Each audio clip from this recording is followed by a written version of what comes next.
the video. But first thing first, before we jump into it, if this is your first time here, welcome to my channel. And if you are just a reoccurring watcher, like you watch my video all the time but you're not subscribed, just go ahead and click the button. Go ahead and hit subscribe so that way when I show up on your screen, well, when I do show up, you'll get the notification. So just go ahead and subscribe, okay? Alright, so this is going to be a mental health story. It's a story time, but it's definitely mental health related. And this is going to be triggering as well. So I just want to go ahead and give that disclosure out. This will be talking about well, and the word suicide will be mentioned. So there won't be any suicide in here, but there will be talking about a suicide attempt and things like that. So just want to go ahead and throw it out there that this is very triggering for some who have dealt with this or know others who have. But I just thought I would just kind of go ahead and give this video a try. So this is going to be the story time about my dealing with postpartum after my baby, and depression and anxiety, and my suicide attempt. Okay? Alright, okay, cool. So, I've always been emotional, and my feelings have always been very easily to be hurt. But I never had any suicide thoughts or anything like that until after I had my baby. And I had a lot of circumstances going on, like surrounding that and stuff. So, it was really bad. It got bad really fast. So I was in the beginning, I wasn't really happy about being pregnant, and this isn't this pregnancy. I guess I should say that too, because I'm pregnant now. So no, so not this baby. Like this is going back to 2016. I wasn't just happy about the pregnancy, but it had a lot to do with the baby dad. It had nothing to do with the child. I didn't mind being pregnant. Of course, I didn't really want to be pregnant because I was about to graduate college. But if it had been with somebody else, it would have been a lot better, you know. But I hate my baby daddy, so that's that. But I had a pretty good pregnancy. There was a little hiccup with preeclampsia at the end that me and my baby battled. But after we got that out the way, like, you know, I had a pretty good pregnancy. And then when I had her, I had good support from my family and friends and things like that. But the depression started to kick in a little, maybe when she was like around maybe about 4 or 5 months, because now it's like I've been in the house for 4 or 5 months with this baby. My social life is not what it was, and like I said, it hits you really fast. So it probably might have been a little bit earlier than that. But you know, when you are somebody who post baby, you know, you in the club every weekend, like you're going out, you're chilling. Now you got a baby, you got to sit your ass down. I don't think people just kind of realize what that do to you mentally. You know, people be, oh, you have a baby now. Yeah, but it's not that simple for some people to just let go of their social life. Now, if you stay inside the house all the time, then that's cool. That's not going to bother you. But for somebody who, like me, like, I like to go out, something that happens immediately like that changes you. And I didn't really adapt to that change very well. And then it had a lot to do with finances as well. I had just graduated college, so I was freshly into the job force. I got my degree inside of social work. And so my first job was a case manager inside of Shelby County. And now looking back on it, they got what they deserved, because they paid me $11.39 an hour. My caseload was like maybe over 40. And I covered, I know, probably about 3 counties. It was absolutely ridiculous for what they were paying me and what all I had to do. So in the end, when I burnt out and I was depressed, like, that's what y'all get, because y'all know better. Like, y'all wasn't paying me nothing, but the work requirements was huge. And it was a lot of responsibility, and it was so much. But so the depression kind of kicked in with, yeah, the job was overwhelming, but getting paid every 2 weeks and then not having anything to show for it. It was a lot. I was staying with my mama, and that was a blessing, but that still was just hard. It was a lot of stuff that I was responsible for, and like I said, when you get paid every 2 weeks, and then I would get paid, and I would fill up my car at this gas station, and then I would get, you know, a good breakfast. Now I get a good lunch. I was in, because like I said, I stayed with my mama. My mama cooked, but that was it. After that, the money was gone. And I mean, it was, you know, paying for daycare, paying for somebody to watch a child, paying the bills, paying the phone bill. That's that. Like, that's that. I may have $7 left, and I just got paid today. And this was going on for months and months at a time. And it was like, it was kind of like, it's like, what am I doing? Like, you would think that I had a habit. Had a habit on crack, smoke cigarettes, had even smoked weed, it would have been like, okay, I know where my money going. But it's like, where's my money going? Like, I'm not doing nothing. I don't have any extra money to do anything. So that's something else that was bothering me. Like, I work so much, I take care of my child, and I don't have anything to show for. Like, that's not fair. Like, it just became overwhelming extremely fast. And then it got to the point to where it was like, there's no point in me even going to work, because it's not fair for me to go to work and work this hard and not have no money left. Like, I don't have nothing. And then it wasn't the fact of not having any money. When I say I didn't have enough money to cover all of the bills, so it wasn't just like, oh, well, she mad because she didn't have money to get no outfit. No, I'm mad because I got paid and I have to pay bills, and I still, and all my bills still aren't covered. It's one thing for you to have money and then all your bills are paid and you just sit your ass in the house. But no, I got paid and I didn't have no money left. Like, I paid some bills, but then I still had other bills that weren't even paid. So that's what the depression was coming in for. Like, I'm steadily getting behind.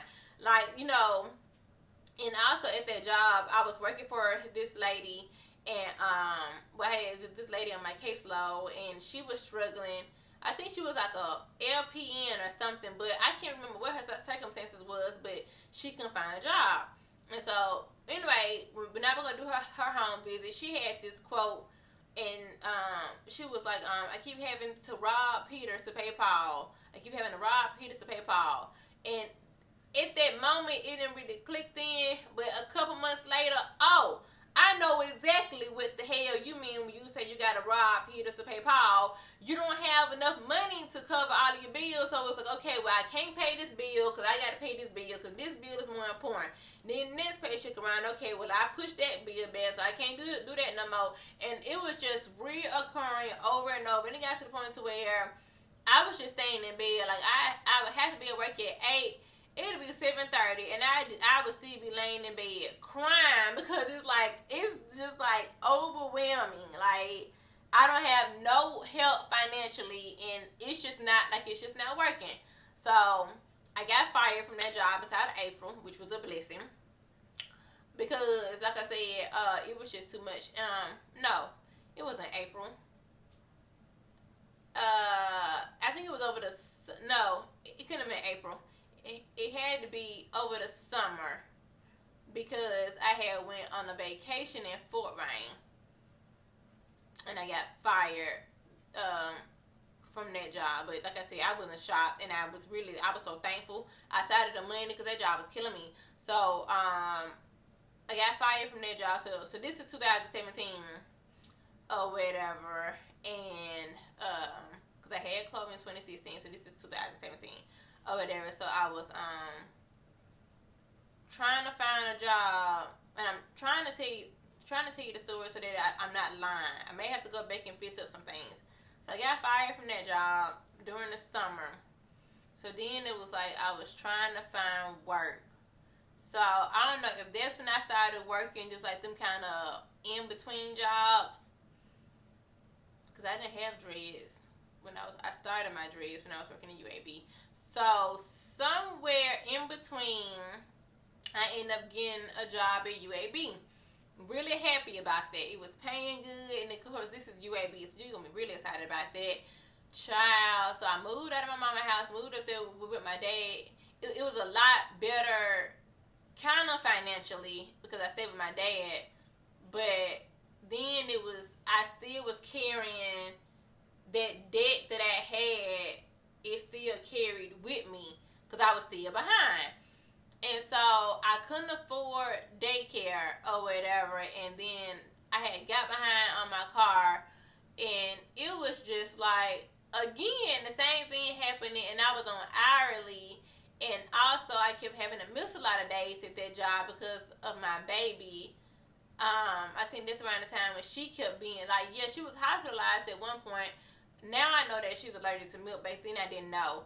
and she had a milk allergy. They called it a respiratory infection. I know now it was a milk allergy. They had changed her milk over to cow milk, and that didn't go too well with her body, so she was hospitalized about 4 or 5 days. So this little stuff like that just kept happening. I kept missing days from work and stuff like that. So my paychecks wasn't as big as they could have been, because literally every pay period, like you work 2 weeks, you know, I'm missing work for something or whatever.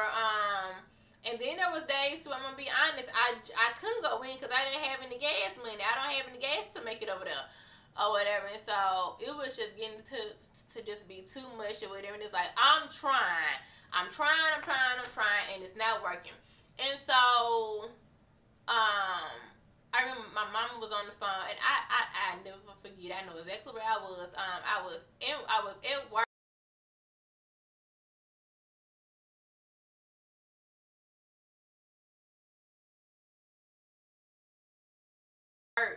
But I had walked off on lunch. I was on lunch, and I was walking to my car.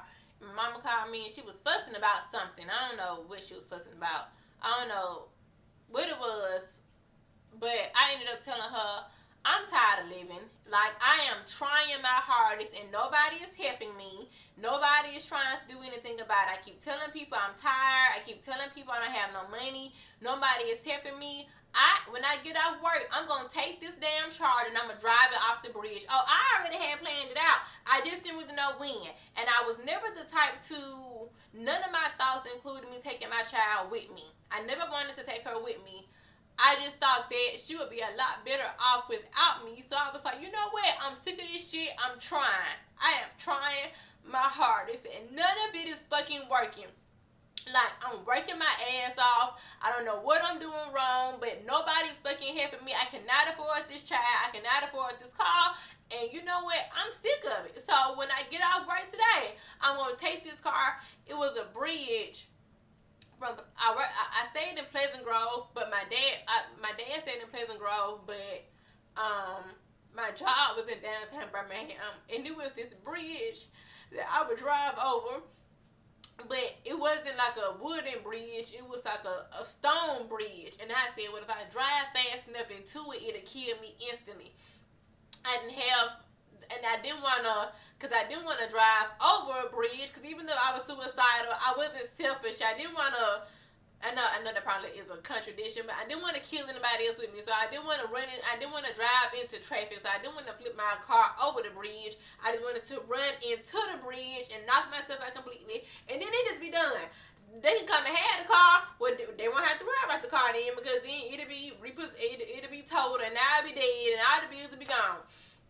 So I think then that's when my mama first realized that I was sick or whatever. Like, okay, well, she's not just, you know, in her feelings all the time. Like, yeah, you have no idea what I'm going through or whatever. Like, it's just me. It's just one person with one paycheck trying to pay daycare, take care of me as a person, then also take care of another child. Then you got to pay for all of your bills on top of other bills. And it was like, I can't do all of that. I only make $12 an hour. Like, I can't do all of this. It wasn't working. So she was like, well, if you kill yourself, then, you know, what's going to happen to Chloe? I was like, well, she got you and Daddy, she'll be okay. And the only thing that saved me was, she was like, well, I got high blood pressure and your daddy got high blood pressure. It ain't no guarantee that we're going to even make it long enough to see Chloe grow up. And she doesn't have her dad. So if you commit suicide and then I die of a heart attack and your daddy die from working himself to death, then, you know, what's she going to be? Like, she going to be worse off, because now she ain't got her mom, she ain't got her nana, her papa, and her dad don't even, you know, her dad don't care about it. So now she going to be worse off. So thought about that, and I was like, well, I suppose. So she was like, well, I can't remember I don't remember how, but she was like, I'll watch her so that you can take out daycare. So you won't have to worry about daycare. Like, I keep her during the week, then you come and get on the weekend. That helped a lot, okay, because what was happening was I didn't have the money for daycare, because I was having to try to figure out other stuff like, okay, if you got $100 left out of your paycheck, do you pay daycare? Do you get diapers? Do you get milk? Do you get gas? Do you get food? Logically, you do all of the above except pay daycare. $100, I can get a pack of food, I can get her some milk, I can get her something to eat for the weekend and to last us. Versus $100 that goes towards daycare, I don't have that right now. Like, we gotta live and I gotta have gas for work. So that worked out just fine. Okay, I got fired from that job again from depression, and I was shocked, but not really. Just kind of like, damn, I was just getting my life on track. I was just kind of getting back on track.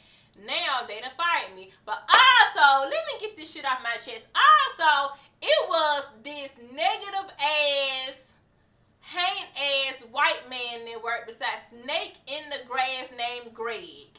I don't remember what Greg's last name was. White dude that right beside me. So after I left, I found out that he was going back telling the supervisor that, she's staying too long on her lunches. She taking too many breaks. But you don't even know what the fuck I got going on, bitch. You lucky I come back in here off of lunch. Do you not know how many times I went on lunch and was in there I was on lunch planning my suicide, trying to figure out how, because I don't even want to come back in here anyway. So I'm trying to figure out how to kill myself with suicide. But you too busy running off trying to go tell the boss. That's why y'all should stay out of folks' business, because you don't know what you got going on. But nonetheless, I got fired from that. April 2017, I got fired from that job. How do I remember it was 2017? Worst summer ever. Spring, what have you. I moved back home because I'm fired now, so I could get no job. Thank God I didn't have no apartment. All I had was that car. And boy, as much as I love my car, and the car note wasn't expensive. It was just I wasn't making enough money to afford. It's not like it was just no $500-600 car note. It was just I was so behind on other things. I didn't have the money for it, and it's like I can't afford to not have a car because I gotta work. So moved back home, and I just could not find no job. So it wasn't even the fact that I couldn't find a job. It's I work and my mama worked, so I couldn't work, and I didn't have enough people in my support system to where I could work overnight. So of course I could have got a plant job, but it's like, who gonna watch my baby if I work overnight? And I can't work through the labor, so I had to work a first shift job. I have to work, like a 9 to 5 job. That's the only way it's gonna work. I gotta find something that's gonna be, it's our daycare hours. So, so I couldn't find nothing for real. So I started working at Waffle House. I worked there 2 weeks and I quit. And it wasn't even the job. The job itself was pretty easy. I chose the worst Waffle House. Of course, there was no way I could have known that. I chose the Waffle House. This is in Tuscaloosa. And the one over there by Hooters. It's a Hooters. I don't know if it's a Wendy's over there. Hooters, Arby's. It sit off that exit. And like you can either make a left and go towards 6-9, or you can make a right and go towards Northport. I worked at that one. Oh, the most negative ass, messy ass old people. Now, these are grown ass women. I'm talking about 45, 50. So mean and nasty and miserable. Like my first day when you first start working at Waffle House, you gotta work behind the scenes first. So you gotta learn how to call out. I used to always wonder, like, how they do that. So you get a handbook and you learn, like, what different words mean. Like sausage mean this, waffle mean this, omelet mean this, eggs mean this, so on and so forth. So that way, when you write down your order, like you got to write down with the abbreviation and things like that. So, after you do that, then you can kind of go on the floor. And so I'm just doing what I'm being told. So my manager was like, okay, I can't remember what the lady said. And now this got to do with white people. I don't know why some white people are so evil. But she was like, go out there and go tell, I'm going to say Sue Ann, because I can't think of her name. Sue Ann, that, that you'll be shadowing her. So here I go, all happy and positive. And so she was like, oh, no, I'm sorry. I won't be training you. This has nothing to do with you personally, but they don't pay me enough, to train anybody, and I'm not doing that. And I was just like, okay. I just kind of stood there like, okay, well, what the fuck you want me to do about it? So, it was an older black lady there. She was the sweetest one on this ship. Out of everybody else on that ship, there was all some hoes. But this lady, she was a black lady. She was so sweet. And I hate that she stuck, I don't know if she's still there or not, but I hate that she got to work there with them nasty witches. But anyway, so, and the white lady stormed off, going back to the bed. I guess to go tell the manager how she's not going to work with me. But then the black lady was like, it's okay. Like, you know, she liked it at the time. Like, you can come work for me. I already want to walk off. Because, you see, I don't do well with that because I did nothing to you. But I can't walk off because I ain't got nowhere else to go and I need this job. So then I ended up going on break and I ended up calling and telling my mom. And my mom was like, you know, like, just ignore her. You know, some people just like that. But, you know, you ain't got to kiss her ass and this and that, da-da-da. So come back on break, here she come to me. And I guess people know when they do shit that they ain't got no business. Like, you feel what I'm saying? Like, you knew that you was rude to me for no reason. Child, gonna come up to me and talk about some I cut her off. I was like, don't even worry about it. Like, you know, I would just appreciate it if you just don't say anything else to me. Like, just don't talk to me the entire time I'm here. Okay. I just wanted to offer my apology, but if you don't want to hear it, bitch, you don't get to try to make me feel any type of way. You the one that came at me. You don't know me. And I wasn't rude to you. I wasn't nasty to you. I came to you nicely. So now when I cut you off and tell you I would like for you to not say nothing else to me, okay? Well, because white, and this is white women in general. They just feel so privileged and just like they could just do anything. I don't really care how any of my viewers take that. Like whenever something don't go white women way, they get upset. But you was just mean and nasty to me, and now you're trying to turn around and say, oh, well, I didn't mean it that way. Yes, you did. So just don't talk to me for the rest of the time I'm here. Which ain't going to be long because I'm going to quit in 2 weeks. Little do anybody know. So I was doing that, making tips or whatever. And I liked it because some days I come home with $70. And it's like, okay, I can work with that. Some days it will only be 30. It really just kind of hit or miss. So anyway, I ended up getting a job interview at JCPenney in University Mall. Yeah, I'm going because Waffle House was just entirely too messy. The hours were 6 to 2:30, which the shift was a great shift. I love me a good 6 to 2:30 shift. I love that shift. I always have. But daycare don't open up until 6. So it was hard trying to drop her off at 6 and then zoom to Tuscaloosa by 6:30. It was a lot. But yeah, I didn't even go back. I just started at JCPenney and I liked the JCPenney so much better. It was peaceful, it was quiet, it was chill.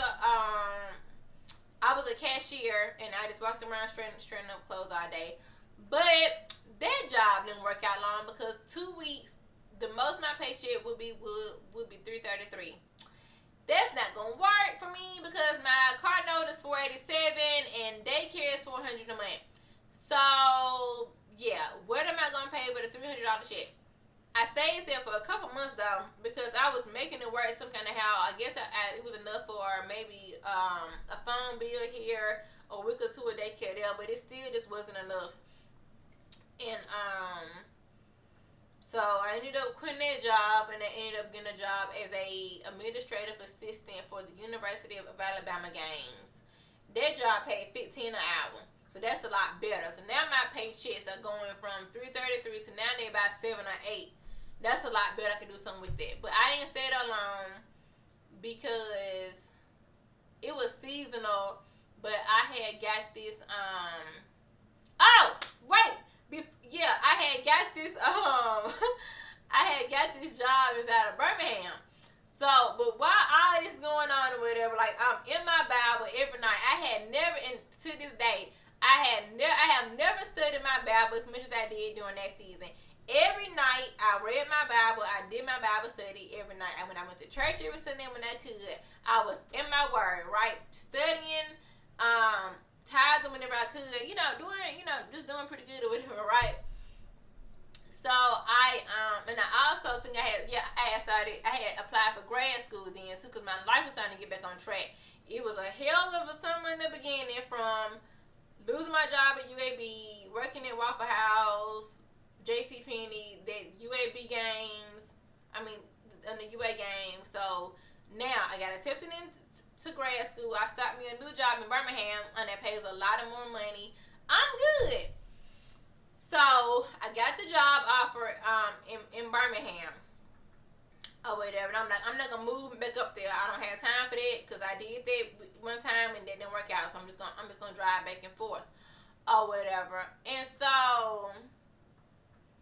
I got the job interview and I'm smiling, but it's not funny.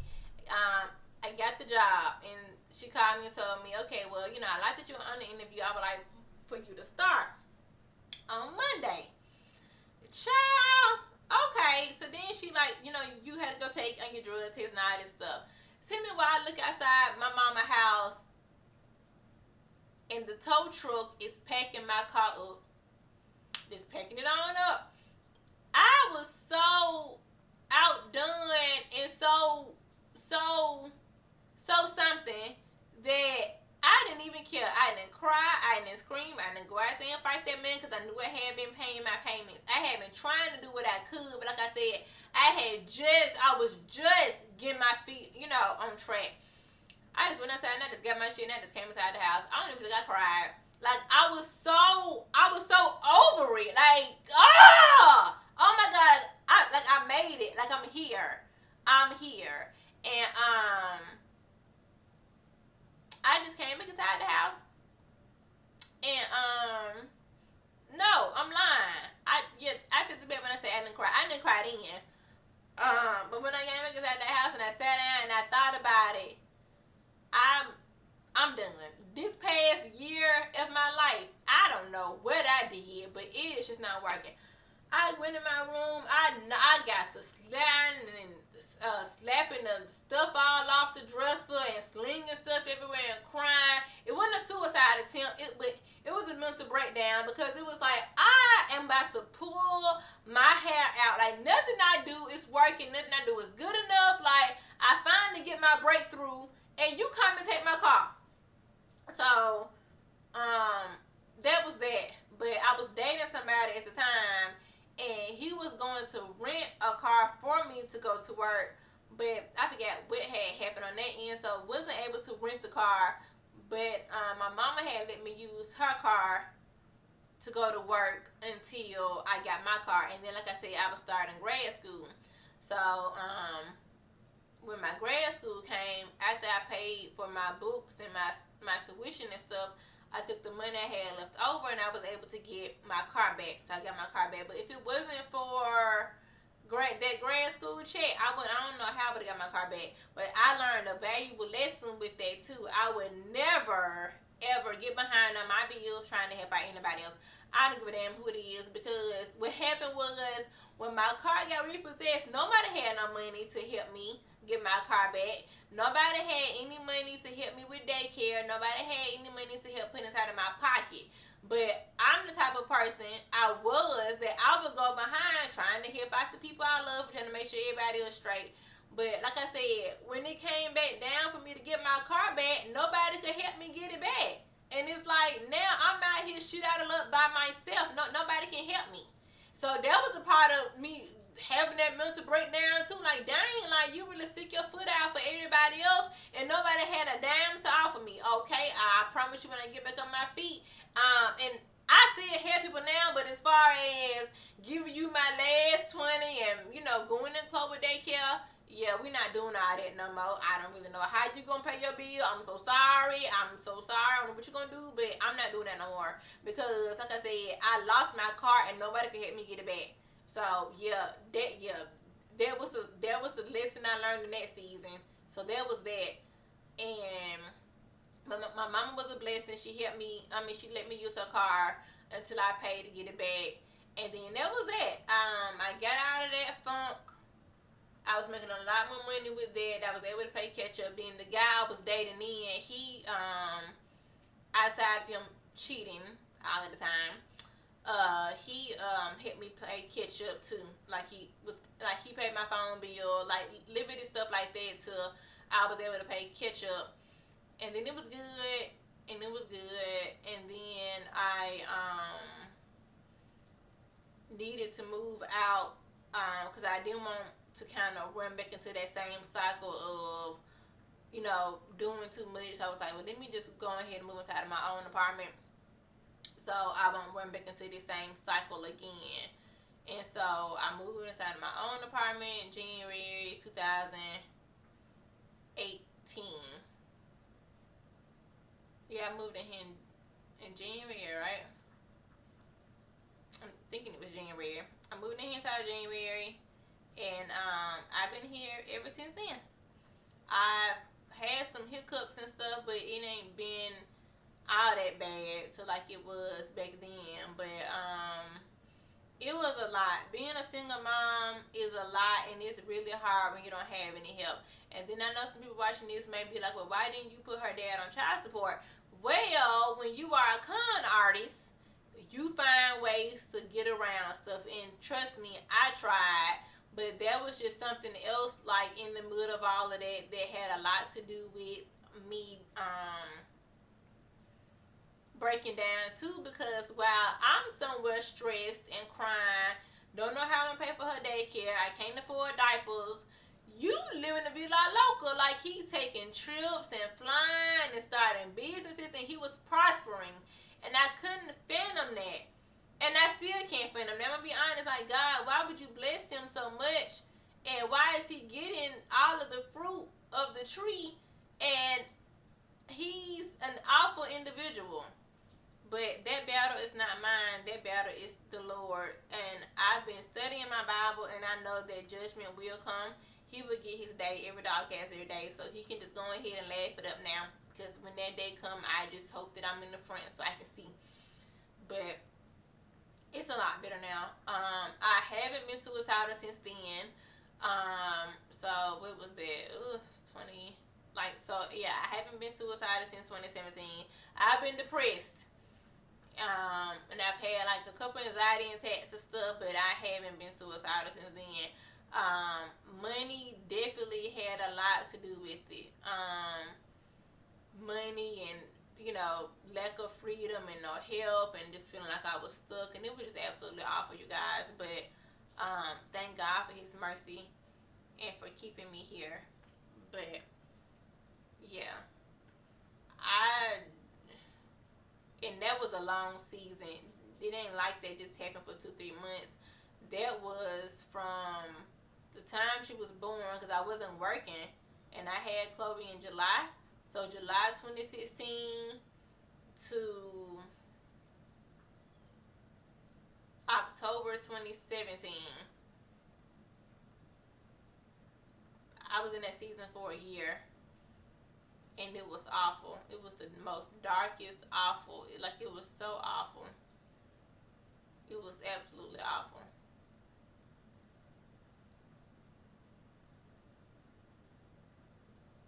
Might have been longer than that. I started working at that job in 2017. Dang, time goes by. I don't know, but I thought that was 2018.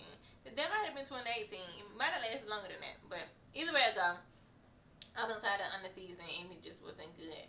But you learn a lot, from things like that. So sometimes I get upset and my anxiety gets high because I have lost it all. And because I've lost it all and I've got it back, 10 times, but I know what it's like when you don't have any money, and it's like just making it just isn't good enough for me. And that's probably why now at this age and at this stage of my life, any opportunity that I have to make more money, I will. I don't care what kind of job it is, as long as it's within daycare hours and school hours, I'll take it. I'll quit a job 3-4 times a year just so that I can have more money. And I think it takes some people losing it all that you be like, yeah, you don't like you've never lost it. You've never had your car repossessed, and I can't fathom having my lights turned off or my car repossessed and being homeless. Like, no. So whatever I have to do to make sure I have more than enough money, I will, because I've lost it before, and it's not no good feeling, and nobody's going to be able to help you get out of that. So my anxiety do get a little high sometimes when I feel like there's an opportunity to make more money and that opportunity isn't taken. Yeah. I be a little pissy about that, because it's like, you do not want to get behind, and it's like, if you have the opportunity to make more money for a job, just take it, because I much rather have more then not have enough, and then I'm just kind of making it by the skin of my teeth. I've been there, and it is just not no good feeling. So like I said, I change jobs frequently. As soon, I don't care if it's a $500 increase, I'm gonna take it, because I know I have a family to take care of, and like I said, nobody is gonna be able to help you out when you get down there. So it's like I don't be depending on nobody to help me get out. I just, pretty much like make sure that I cover my own ass and I have it for myself. Because once them big folks don't care nothing about that. I want my money. I'm so sorry that you lost your job. I'm so sorry that you're going through this right now. But like, we need a payment today. And it's like, yeah, nah, I'm not going back through that if I can help it. So any opportunity that it comes up for me to make more money, yeah, I try to take it because I need it. Cause no, it just takes one time for you to get down that low, and then for me to realize, yeah, this ain't that. But this is the longest story time I've ever had. I don't really know. Usually at the end I'd be like, well, I hope this helps somebody. I don't really know if this is gonna help anybody or not, child. But I hope so. I mean, it may be encouraging to some people.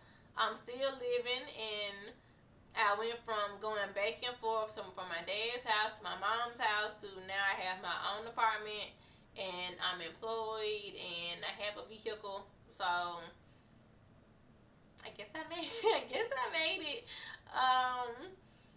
Cause oof, child, Lord have mercy.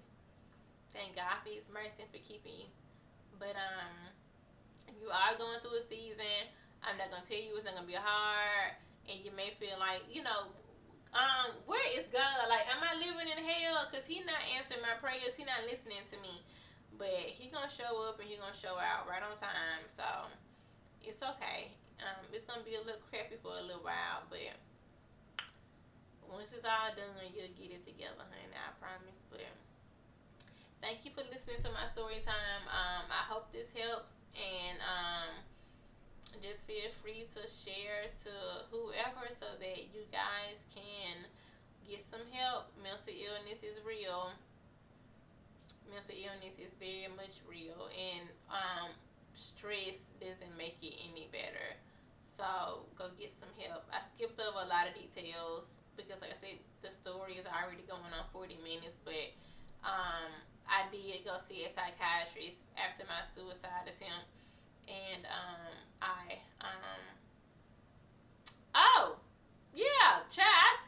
skipped the part about the pills.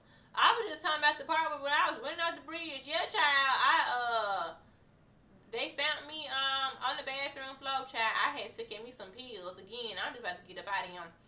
I say I done been through it. I just be tired. Yeah, I have to get all about that. But yeah, after those 2 times, that was it. But like I said, those both were in 2017. So I haven't tried it since then. But I went and got some help, and I went and started some medication after that. So yeah, I don't really play around with my mental health. And like I said, any opportunity that it come to make some money, I'd be like, hey, what's up? Because I already know what not having money can do. And when I don't have money, and when my livelihood and my kids are at stake, I don't play. So I got a job now, honey, but we're gonna see how long I'm at this job, because as soon as I got the opportunity to make some more, baby, I'm out. I gotta take care of my babies. But thank you guys for watching, and again, I really do hope that this helped. So thanks for watching.